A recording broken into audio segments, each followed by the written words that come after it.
So, ek het hierdie half nou gebruik as 'n bietjie van 'n ysbreker of 'n intro as jy dit wil noem. Om vir julle 'n bietjie van 'n prentjie te teken. Nou, jou kanse vanoggend om daai Smartie box te kon kry, was 1 in ongeveer so 500. Okay, so jy het 'n 1 in 500 chance gehad. Hierdie is nie 'n bemoediging om nou hier na casino toe te gaan nie, asseblief.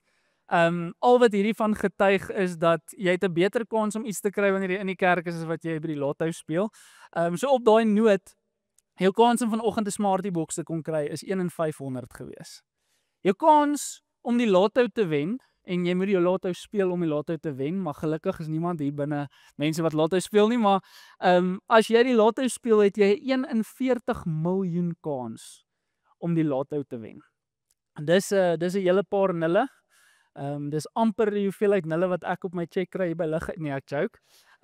Maar daai is 'n ongelooflike groot, ek wil amper sê steekproefruimte wat jy jouself aan blootstel as jy lotto speel. Ons weet dat dit gebeur bitter min. Baie mense speel 'n lewe lank die lotto, wen nooit die lotto nie. Maar ek noem hierdie vir jou, want daar is 'n getal wat my mind geblou het in my voorbereiding. En dit is die kans van die profesie in die Ou Testament, dat 'n persoon dit sou vervul per ongeluk. So, die kans vir 'n persoon om net 8, ons weet dat daar is oor die 300 profesieë oor die Messias in die Ou Testament, maar vir 'n persoon om 8 van hierdie profesieë te kon vervul het, is 'n 1 in 'n 100 kwadriljoen kans. Nou, daai hoeveelheid nulle het ek in my lewe dalk 1 keer gesien op 'n wiskundetoets wat ek gedryf het. Maar daai hoeveelheid nulle is so ongelooflik groot om vir jou 'n idee te gee van hoe hierdie soos prakties kan lyk, nê? As jy 'n R5 moes vat. Nou, ek weet nie wie weet hoe groot 'n R5 is nie. Ek wens ek nou een nie by my gehad. Maar as jy R5 moes vat en jy vat 'n klomp ander R5 en jy vat die hele oppervlakte van die Vrystaat, ons praat van Bethlehem al die pad tot die ander kant van Bloemfontein, ek weet nie eers waar al die grenslyne is nie, maar as jy op die grenslyn van die Vrystaat R5 reg oor die oppervlak, dis jou kombuis, dis jou agtererf, dis jou buurman se swembad, dis elke liewe deel van die Vrystaat, 'n meter diep in R5 moes maak. En jy merk 1 R5 met 'n koutjiepen, ek teken op daai koutjiepen, en ek gooi daai R5, ek meng dit lekker op, okay, ek hardloop so reg deur van Flamingo Park tot in Langenhoven Park in Bloemfontein, ek meng al die R5 op, en ons blinddoek 'n persoon. Ons laat hulle skydive uit die lug uit die Vrystaat in, en die eerste R5 wat hulle optel, is daai R5 wat ek gemerk het. Dis hoe waarskynlik dit is, om 8 profesieë vanuit die Ou Testament oor die Messias vir 'n persoon om daai te kon vervul het. Jesus het oor die 300 profesieë wat die geleerdes, die ouens wat die Bybel ken, vir ons van vertel, wat hulle kan aflei, opmerk. Nou ek sê hierdie vir jou, want daai is nie net 'n mind-blowing statistiek nie. Daai is bewyse van die feit dat Jesus is die Messias. Hy is die Messias, want dit is wiskundig onmoontlik vir iemand om toevallig daai reg te kon kry. As jy die ware getal van die 300 plus profesieë moes gaan kyk, daai bedrag is groter as die aantal atome in die heelal. Weet jy hoe groot is 'n atoom? Ek kan nie vir jou vanoggend wys hoe groot 'n atoom is nie. Dis die waarskynlikheidsarea wat jy na kyk. En ek sê dit vanoggend vir jou, want Jesus is werklik die Messias. En die storie van Kersfees begin lank voor daai stille nag in Bethlehem. En saam met dit, die outeur, die skrywer van hierdie storie, is nie 'n mens nie. Dis niemand anderste as God self nie. En dis die vervulling van 'n belofte so oud soos tyd. Nou Kersfees is 'n viering van 'n tyd, van hierdie oomblik in tyd wat die vervulling van 'n belofte vir ons kom vasmaak. Toe die kindjie in Bethlehem daai aand asemhaal vir die eerste keer, het 'n belofte waar geword. Talle profesieë uit 'n storie wat strek van die begin van die mensdom, kom tot vervulling in daai oomblik. Daarom wanneer God sê, die woord van God bly vir altyd, kan ons hom glo. Psalm 119 vers 89 tot 91 lees ek, U woord, Here, is vir altyd. Dit staan vas in die hemel. U trou is vir geslag nog geslag. U die aarde gevestig en dit staan nog vas. U bepalings is van vandag nog waar, want al hierdie dinge is U dienaars. Jy kan God glo vanoggend as hy vir jou iets sê. Nou as ons wil kyk na hierdie klimaks, na hierdie hoogtepunt in die storie, hierdie punt waar hierdie belofte waar word, moet ons 'n idee kry van hoe hierdie storie lyk. Waar die storie begin het regdeur hoekom ons die Ou Testament het. En ek besef in my voorbereiding, soos wat ek besig is om hierdie te doen, het jy hierdie storie seker al moontlik 50 keer in jou lewe gehoor, so ek moet nou weer vir jou hierdie storie vertel. Maar ek gaan fokus op 'n paar individue wat vir ons point na hierdie spesifieke ongelooflike oomblik toe. Nou, ons kyk na hierdie storie van die Bybel en vir 2000 jaar lank word hierdie storie oor en oor en oor vertel. En dit begin by die begin, dit begin by die skepping. En ons weet in Genesis 1, dan sê die woord, in die begin het God die hemel en die aarde geskep. En ons het 'n compressed version van wat daar in daai oomblik van tyd moes gebeur het. Want ek dink nie 'n mens kan vasvang wat moes gebeur het toe God die aarde geskape het nie. Ek weet ek het al mense gehoor praat van die konsep van die Big Bang en hoe mense is soos, nee, maar dit kan nie die Big Bang wees nie. En ek hoor eendag 'n pastoor sê, hy glo 100% in die Big Bang. Hy dink toe God gesê het, laat daar lig wees. Hy sê, hy dink dit was die grootste bang wat nog ooit gebeur het.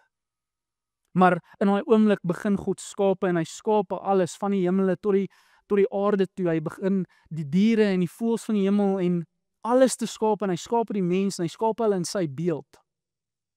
En hulle dra iets omtrent hom, hy blaas lewe in hulle in.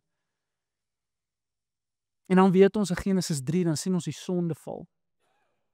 En hierdie ongelooflike storie kom na hierdie gebrokenheid in. En in daai moment sit dit iets aan die gang. Hierdie bal kom aan die rol en die Here sit 'n storie, 'n plan in plek om te deel met hierdie sonde, met hierdie gebrokenheid. En dan weet ons reg deur die Ou Testament is daar die beloftes. Ons sien hoe God 'n verbond sluit met, en hy begin by Abraham en dit gaan deur na Moses en 'n Dawid toe en ons sien hoe God sê, maar ek gaan deur hierdie nasie, deur 'n mensegroep, gaan ek die wêreld red. Hy sê vir Abraham in Genesis 12, jy sal 'n seun wees, wie jou seun sal ek seën en wie jou vervloek sal ek vervloek. En jy sal 'n seën vir die nasies wees, vir die wêreld. Ek sal deur jou die wêreld kom seën. En dan die hele storie van die Ou Testament is vir ons so bekend. Dis iets wat ons so gereeld oor gesels hierso by Lighuis. Maar ek lees vir julle hierdie quote van Jeremy Wren. En hy sê vir ons, the Bible is not ultimately an instruction book for life or a moral encyclopedia of do's and don'ts. It is a drama, an epic saga in which Jesus Christ is the heroic leading man whose death and resurrection enable us to know him and be like him. En God kom in die Ou Testament, hy maak hierdie verbonde, hierdie beloftes aan kernindividue. Maar van die begin van hierdie storie af, wys elke liewe belofte, elke liewe gebeurtenis, alles wys na Christus toe. En ek gaan 'n paar karakters, 'n paar individue uit die Bybel uit, gaan ek vir julle hierso lys. Die eerste ene wat ek oor gaan praat is Isak. Nou jy ken die storie, Abraham en sy vrou, hulle is verlang, kan hulle nie kinders kry nie, en dit is iets wat God aan hulle beloof, en daar's 'n punt wat hulle eintlik lag vir die belaglikheid van hierdie hele storie. Maar dan kom Isak, die belofte kind. So buiten wat verwag kan word, die eersgeborene van 'n belofte dat God deur Abraham vir hom so groot 'n nasie sal gee, dat hulle dit nie sal kan tel nie, sê God. En dan sê God vir Abraham, maar jy moet hierdie seun opoffer. En hy moet hom na hierdie berg toe vat.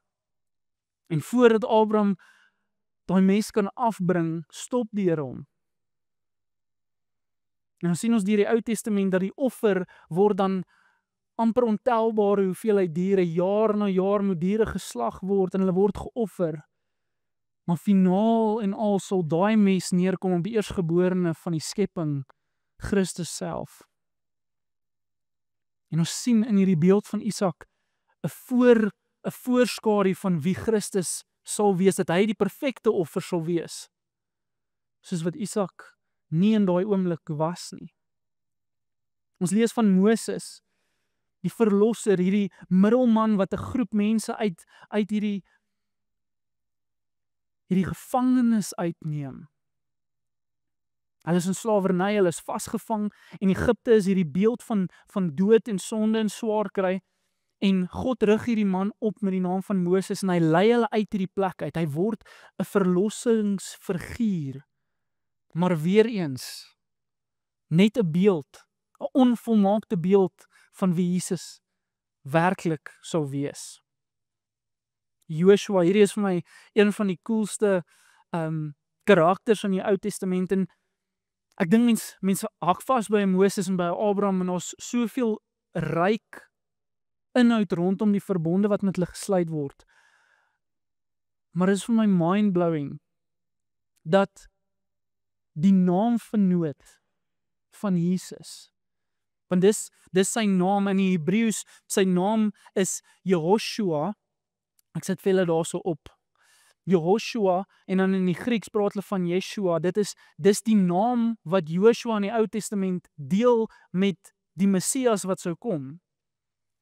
En hy word hierdie persoon wat vanuit die wildernis uit 'n mensegroep in 'n beloofde land inlei. Hy oorwin talle vyande in hierdie conquest wat hulle ingaan in die beloofde land in. En dit word weer vir ons 'n beeld wat wys na Christus toe. Hierdie hele storie wys keer op keer na iemand wat honderde jare na hierdie punt sal kom en 'n belofte sal kom volstaan. Dawid is baie bekend. En dit is vir my so snaaks hoe ons as mense het hierdie manier. Het jy ooit 'n movie gekyk? 5 minute in is jy en daai hoofkarakter so. Jy kan in jou wese sweer jy en hierdie persoon is dieselfde mens. Hy dink presies wat hulle doen. Jy sou ook daai tannie gered het. Jy sou ook dit gedoen het. En ons leef onsself so in die hero storie in, want dit is wat die narratief wat die wêreld vir ons sê is jy's 'n hero, almal van ons is heroes, ons is die hero in ons eie storie. En ons lees die storie van Dawid en dis wie ek en jy word. I can face my giants. Groter is hy wat in my is, as hy wat in hierdie wêreld is, en ons vat hierdie goed en is waar. Daar's waarheid in hierdie, want die Gees van God is binne in ons, hy bemagtig ons soos wat hy Dawid bemagtig het. Mag ek vir jou sê, daai storie wat Samuel skryf, ek en jy is nie Dawid in daai storie nie. Ek en jy is elke soldaat wat aan die kant van daai slagveld staan. Elke liewe een wat in vrees en benoudheid kyk na hierdie vyand wat hulle nie kan oorheers nie. Wat hulle weet sal die einde van 'n nasie beteken. En dan kom hierdie jong man, weer 'n beeld van Christus. Goliat raak hierdie simbool van dood en sonde wat ons as mens nie kan oorheers nie, wat ons uitdaag in ons identiteit. En Dawid kom staan teen hierdie. En hy sê, maar wie is jy? Wie is hierdie onbesnyde Filistyn, dat hy teen die God van die leerskare staan? Jy kom na my toe met 'n spies en met 'n skild, maar ek kom na jou teen die naam van die lewende God. En ek lees daai en ek kry hoendervleis wanneer ek daai lees. Maar selfs Dawid, in al sy glorie, het nie die surface gescratch van wie die Messias sou wees nie. En ek sê dit weer, elke liewe een van hierdie stories word boustene in hierdie overarching storie wat vertel word. Elkeen is 'n deelnemer in 'n storie van verlossing wat in die begin van tyd al geskryf is.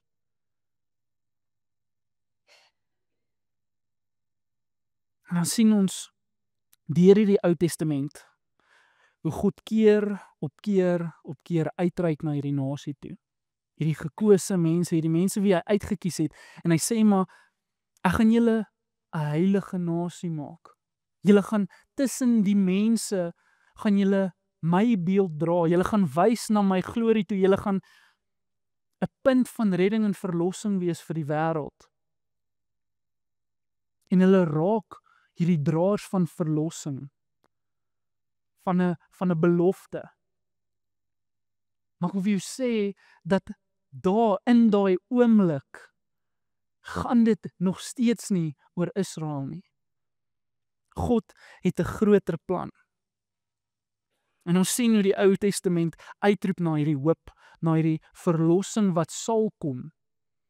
Want reg deur rigters, reg deur konings, sien ons keer op keer hoe die mensdom val, hoe die mensdom dit nie reg kry om hulle eie verlossing te bewerkstellig nie.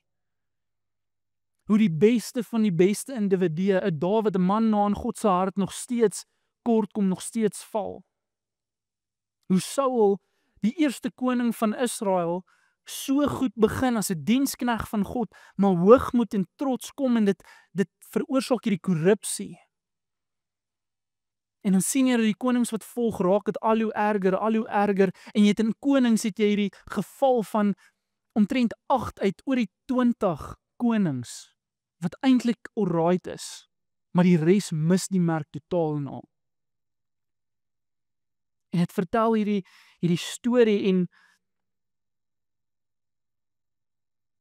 ek wil vir jou sê dat van koning Saul, die eerste koning van Israel, op die sien kom, tot net voor daar so 400 jaar stilte tydperk voordat Jesus op die sien kom, is daar 600 plus minus 610 jaar wat Israel hierdie storie uitspeel. En eintlik wat ons net sien reg deur is dat die mensdom kan nie hulle self red nie. Is dat die mensdom is boos en gebroke en sonde te hou vas op elkeen van ons. En is hierdie ongelooflike storie, maar die Ou Testament vertel ons juis hierdie, dat die redding van die mensdom kom nie vanuit die mens nie. Maar dit vertel ons van 'n Messias, van 'n hoop. En dit is so mooi, want as dit nie vir die Ou Testament was nie, het ons nie geweet waarvoor ons wag nie. En dan sê John MacArthur die volgende, en is nou 'n lang stukkie, maar hy sê, I am a Christian because of the Old Testament.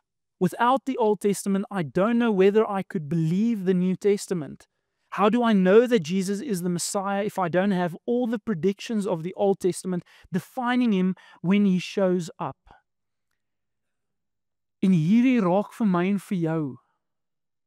Nie net 'n storie, dit is nie hierdie morele ding wat vir jou wys wat's reg en verkeerd. Dit raak 'n getuienis dat God nie ophou nie.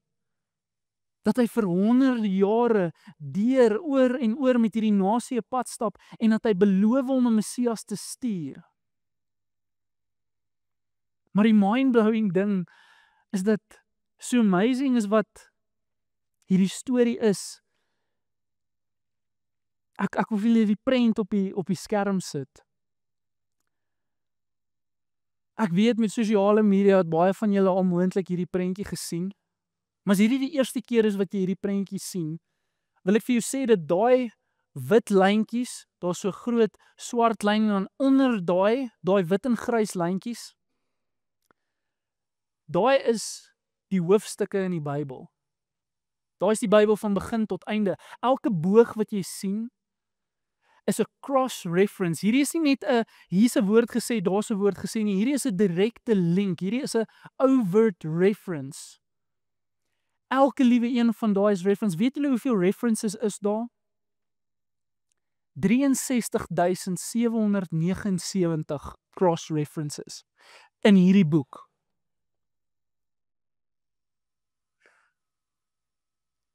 En daai sou crazy impressive gewees het.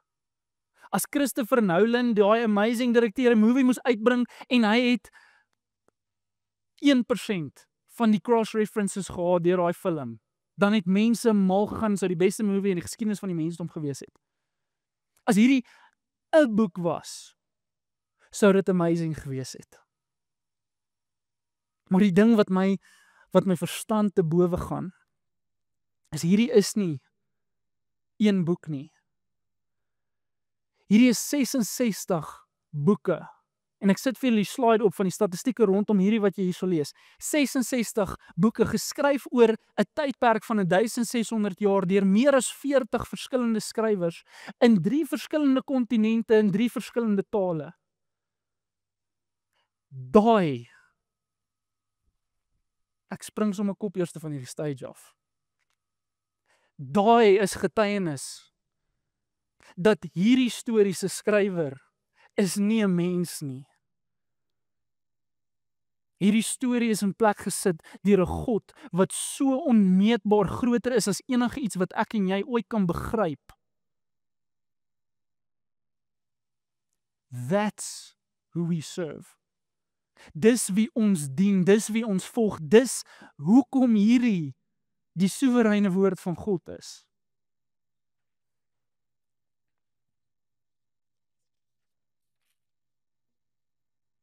En dit sou cool gewees het as dit net 'n storie was. Maar hierdie boek is histories akkuraat. Dit is betroubaar, daar's oor die 20,000 transkripsies wat uit verskillende eras en tydperke oor en oor bymekaar gebring word en hulle is woord vir woord identies en daar is so 'n ongelooflike betroubaarheid rondom hierdie skrif. Vanuit die Ou Testament, deur die Nuwe Testament, alles wat ons sien is dat ons hierdie ongelooflike deurlopendheid en betroubaarheid. Dit is wêreldwyd bekend as die mees akkurate en bes onderhoude transkripsie van oorspronklike teks wat jy vandag kan vind. En dan bring dit ons na die Missio Dei. Ek het onlangs van hierdie term gelees, maar Missio Dei beteken die plan en missie van God. Sien, die storie van die Ou Testament, die storie van die Bybel is nie net 'n storie nie, dis nie net hierdie mooi saamgestelde gebeurtenisse van verskeie individue en konings en 'n nasie en al hierdie ander goeters nie. Hierdie is die missie van God in woordvorm vir my en vir jou gegee. En ons weet dat die missie van God is om redding vir die aarde te bring. Hy sonder nie vir Israel uit in sy verlossingsplan nie. Hulle raak 'n draer van 'n belofte. Maar die verlossing is vir die hele wêreld. Genesis 12 vers 2 tot 3 en ek het dit vroeër gesê. Dan sê God vir Abraham, ek sal die seën wat jou seën en die wat jou vervloek sal ek vervloek. In jou sal ek die mense op die aarde in jou sal al die mense op die aarde geseën word. Jesaja 2 nog ongelooflike profetiese boek en ons gaan nou na hierdie boek kyk. Jesaja 2 vers 2 tot 3 lees ons in die laaste dae sal die berg van die tempel van die Here die belangrikste plek op aarde word. Nasies sal daarheen stroom. Baie volke sal kom en sê, kom, laat ons na die berg van die Here gaan, na die tempel van God van die God van Israel. Daar sal hy ons sy weë leer, sodat ons aan hom gehoorsaam kan wees. Want uit Sion kom die instruksies in die woord van die Here uit Jerusalem. Jesaja 49. Dan praat hy hierso van sy Messias, die een wat hy sou kies. En hy sê, jy sal nog meer doen as om die stamme van Jakob op te rig en my volk Israel na my terug te bring. Ek gaan jou 'n lig maak vir die nasies, sodat jy my redding kan bring tot aan die uithoeke van die aarde. Die Missio Dei, God se plan, is van die begin af vir die wêreld gewees. Hy kies die mensegroep om dit deur te doen. En dan kom ons, en ek weet daar's soveel ongelooflike stories, jy kan gaan kyk na die profeseë van Daniël, hoe dit presies die jaar wat die Messias sou kom, gaan voorspel. Mind-blowing, wat hierdie boek, wat God deur hierdie woord gedoen het. Maar ek staan vandag 'n oomblik net stil by Jesaja. Die boek van Jesaja is een van die langste, ek dink dit is die langste profetiese boek in die Bybel, en hierdie boek word geskryf deur Jesaja. Maar julle, kan ek net weer met julle uitgeek vir 'n oomblik? Dis mind-blowing, hoe amazing God werk. Hoofstukke en verse en al hierdie goeters is nie vir ons, is nie in die oorspronklike vasgelê gewees nie. Ek dink dit het hierso 1500 jaar, so in die jaar 1500s daar rond, toe het hulle vir die eerste keer verse en goed in plek gesit, sodat jy kan weet waar jy gaan, maar tot en met daai punt was dit net 'n scroll gewees. Dit was net hierdie boekrol gewees. En ek noem dit, sodat jy weet dat wanneer ek die volgende goeters sê, ek is oortuig dat God vandag nog deur mense werk. Dat hy 1500 jaar na al hierdie goed nog gebeur het, steeds betrokke is. Nou die boek van Jesaja het ons 3 belangrike goeters wat ons kan leer omtrent dit. Dit is die boek met die meeste profeseë oor die Messias. Dit is die boek wat die meeste in die Nuwe Testament aangehaal word. So jou skrywers soos Paulus en Johannes en al hierdie ouens, hulle skryf en haal Jesaja die meeste uit die Ou Testament uit van al die ander boeke. En na Psalms is Jesaja die boek wat Jesus ook die meeste aanhaal. Ek sê hierdie vir jou, want die ding wat my mind blow, ons het nou net gesê, die Bybel is 66 boeke. Jesaja is 66 hoofstukke.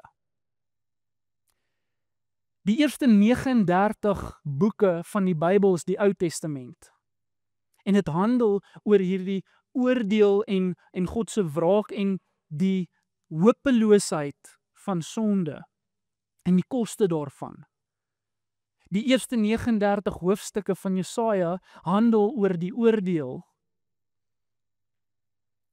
en 'n behoefte vir redding, presies soos wat die Ou Testament doen. Dan het jy die laaste 27 wat soos die Nuwe Testament praat oor verlossing, hoop en die Messias.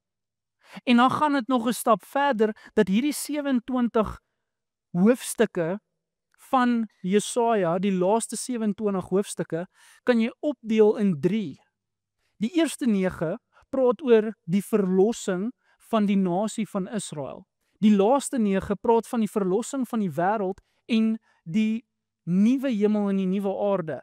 Baie soos wat die Nuwe Testament doen. En dan in die middel van daai het jy die 9 hoofstukke wat handel oor persoonlike verlossing van die individu.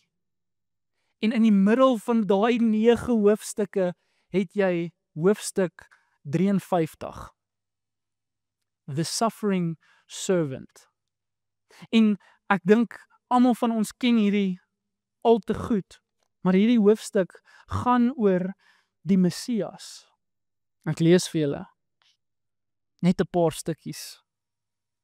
Hy was verag en verwerp deur mense, iemand wat leed en pyn geken het. Hy was soos iemand vir wie mense die gesig wegdraai.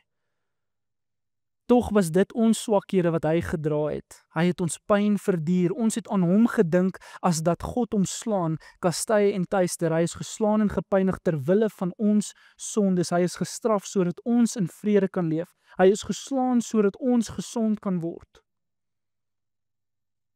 Almal van ons het weggedwaal soos 'n klomp skape. Ons het ons eie pad gevolg en toe het die Here ons almal se skuld en sondes op hom laat neerkom. En in hierdie hoofstuk verduidelik dit wat met die Messias sou gebeur op daai dag wat hy op die kruis hang. 400 jaar voordat Jesus op die sien kom. Hierdie is nie net 'n storieboek nie. Dis nie net nog 'n oulike storie wat jy deel kan maak en daar op jou boekrak kan sit nie. Hierdie is die geskiedenis en die plan van God om ons as mens te red.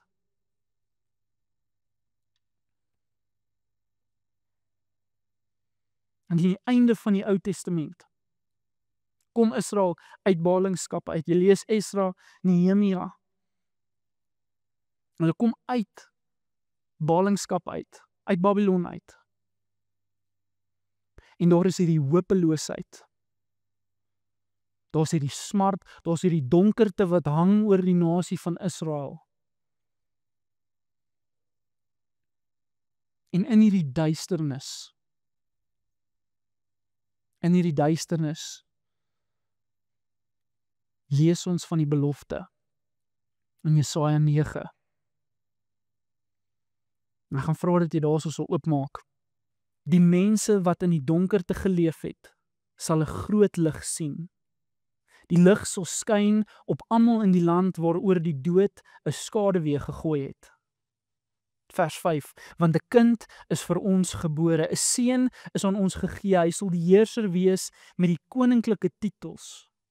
Wonderbare raadsman, magtige God, ewige Vader, vredevors. Sy heerskappy en vrede sal voortdurend uitbrei en nooit ophou nie. Vanaf die troon waarop sy voorouder Dawid gesit het, sal hy vir altyd regverdig en reg regeer. Die toewyding van die Here, die Almagtige, sal dit waarborg. En hulle word herinner aan hierdie belofte, dat daar sal lig wees.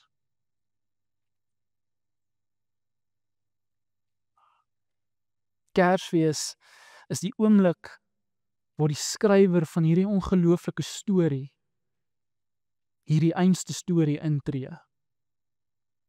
Die God wat op die berg is reg deur die Ou Testament, sê maar ek kom van hierdie berg af. Ek sal tussen julle kom, ek sal my tabernakel tussen julle opslaan. Ek sal die verlossing wees wat julle so desperaat nodig het.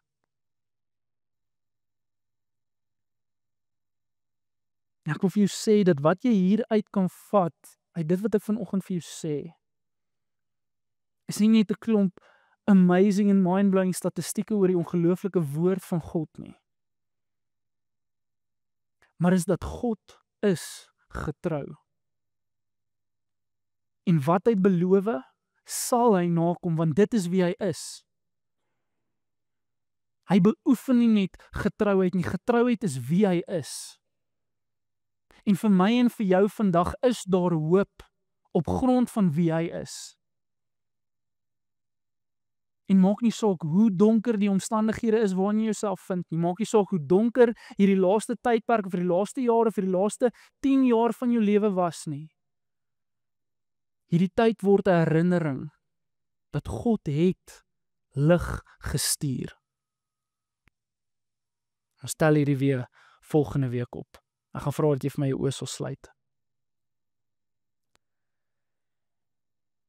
Here, dankie dat ons vanoggend net weer herinner kan word, Here, aan Here die ongelooflike storie en plan wat U in plek gesit het. Here, dat U toe tyd begin het, reeds oorwinning behaal het. Here, dat U buite tyd is, Here, dat U kyk na die geskiedenis van die mens, Here, en dat U deur die geskiedenis werk om U planne te bewerkstellig. Ek vra so, Here, dat U ons 'n nuwe bewusmaking sal gee van wat dit beteken wanneer ons hierdie Kerstyd ingaan. Wat dit beteken wanneer ons op Kersdag die geboorte van 'n belofte vier. Die geboorte van die ware Messias, die geboorte van die een wat die smart en die pyn van die wêreld kom wegvat het.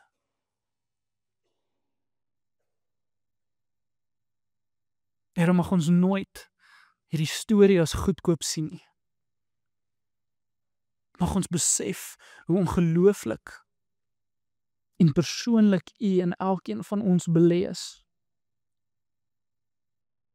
En ons eer U daarvoor in Jesus naam. Amen.